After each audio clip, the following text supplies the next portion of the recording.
Hello guys, welcome back to my YouTube channel. I am Sumesha this side and right now I am a CMA finalist. So आज हम paper number 8 जो कि हमारा cost accounting paper है उसके बारे में बात करेंगे। मैं आपको इसका स्ट्रैटेजी बताऊंगी एंड पिछले अटेम्प्ट का क्वेश्चन भी मतलब क्वेश्चन पेपर भी दिखाऊंगी ताकि आपको समझ में आ जाए कि एग्जामिनर कैसे क्वेश्चन पूछता है। एंड मैं कैसे रिवीजन करती थी उसके बारे में भी बताऊंगी ताकि एंड ये भी बताऊंगी कि मैं कौन से चैप्टर्स करके गई थी। सो ये पूरा फुल स्ट्रैटेजी है, आप इसे नोट कर लो।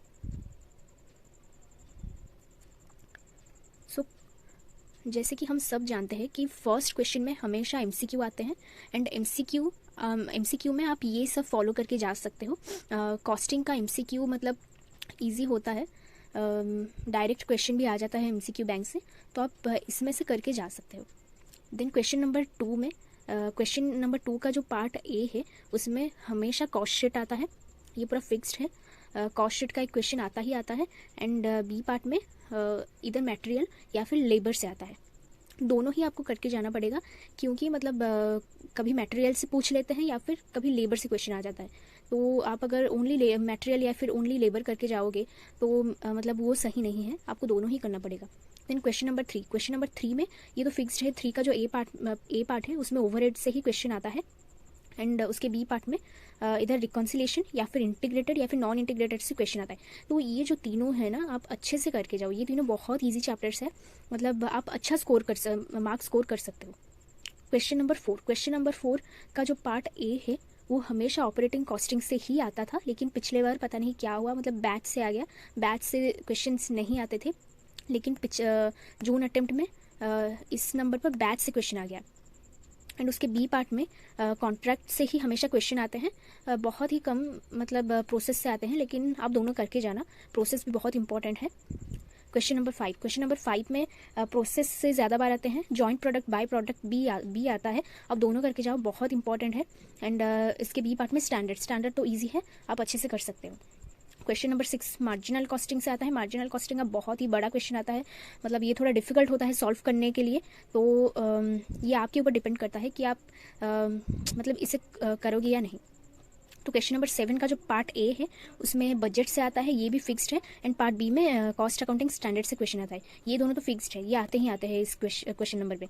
एंड क्वेश्चन नंबर 8 से बेसिक जो कॉस्टिंग थ्योरी है उससे आता है, या फिर कॉस्ट अकाउंटिंग स्टैंडर्ड और लेबर का जो थ्योरी होता है उससे आता है, या फिर जो मटेरियल का थ्योरी होता है उससे आता है। तो ये है पूरा फुल स्ट्रैटेजी, आप इसे अच्छे से नोट कर लो। तो ये है जून टर्म का क्वेश्चन पेपर, आप देख सकते हो एमसीक्यू पूरा मतलब थ्योरी बेस्ड ही आए हैं। मेरे एमसीक्यू में 24 मार्क्स आए थे, तो मैं जैसे कि हमेशा बोलती रहती हूँ कि एमसीक्यू में एफर्ट्स लगाओ, एमसीक्यू अगर आपका 20 से ऊपर आ गया मतलब उसमें मार्क्स, तो आप मतलब अच्छे से पास कर सकते हो। ये प्रैक्टिकल बेस्ड भी एमसीक्यू आते हैं, तो उसके लिए आपका कॉन्सेप्ट्स क्लियर होने चाहिए एंड आप मैंने जो सोर्सेज बताए उसको आप पढ़ के जाओ, उसमें से आ जाएगा एमसीक्यू। तो यहाँ पर देखो क्वेश्चन नंबर 2 के पार्ट ए में कॉस्ट शीट से ये क्वेश्चन आया है एंड ये बहुत इजी था एंड इसके बी पार्ट में लेबर से आया है। क्वेश्चन नंबर 3 ये तो ओवरहेड से आया है एंड इसके बी पार्ट ये रिकॉन्सिलिएशन से आया है, ये भी बहुत इजी था। क्वेश्चन नंबर 4 ये बैच से आया है। एक्चुअली इसमें मतलब ये जो ए पार्ट क्वेश्चन नंबर 4 का ए पार्ट है इसमें हमेशा ऑपरेटिंग कॉस्टिंग ही आता है, लेकिन पता नहीं इस बार एग्जामिनर को क्या सूझा, वो बैच क्वेश्चन डाल दिया, मैं तो इसको अच्छे से भी करके नहीं गई थी। एंड ये कॉन्ट्रैक्ट से आया है।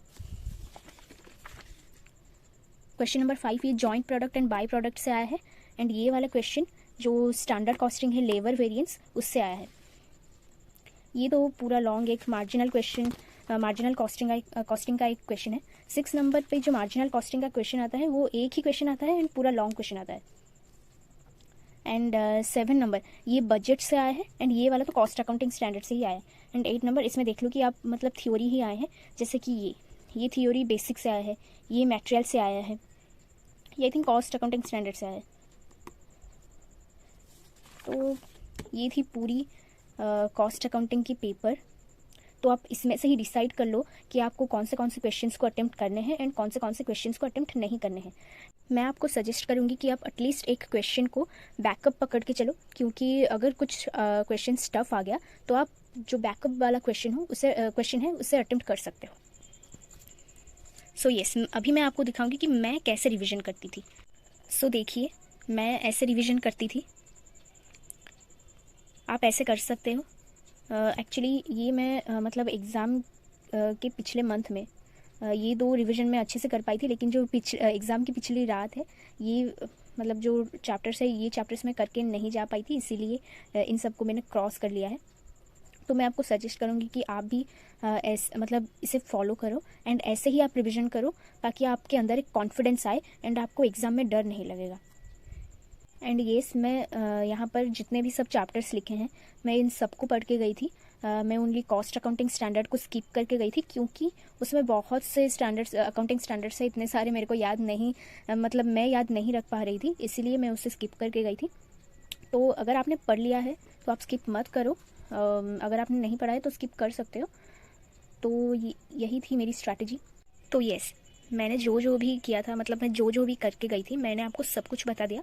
अगर फिर भी आपकी कोई और क्वेरी हो तो आप मुझे पूछ सकते हो, मैं आपकी ज़रूर हेल्प करूँगी। एंड अगर आपको ये वीडियो अच्छा लगा तो please like, share and subscribe ज़रूर कर लेना, एंड आपके दोस्तों को भी शेयर कर लेना जिनको इसकी ज़रूरत है।